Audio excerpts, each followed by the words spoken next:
Hello, traders. FX Pip Collector here. Today is Thursday, July 31st, and this is my analysis for the US dollar index, and we're starting off on the 4-hour time frame.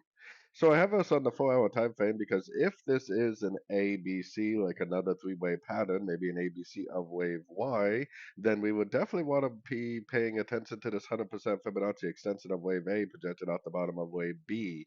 That is going to be a really likely area for this to turn if it really is another three-way pattern.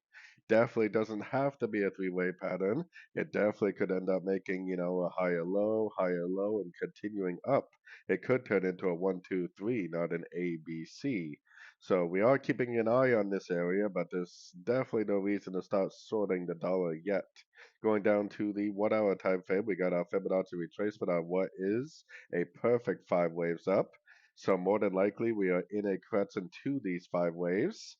This is just one move down, so I don't think it's just going to take off right now. It's probably going to at least go down to the 50%. Maybe end up doing something like this. If it does go down and take out this low, if it takes out the 100% level, that's what's going to tell me that the 4-hour time frame really is a wave C and we really are in a trend reversal. Otherwise, unless it does take out this low right here, I would be looking at this move down as likely just a pullback to the last five waves up. So anyways, don't forget to check out my website, fxpepcollector.com, and as always, thank you for watching and happy trading.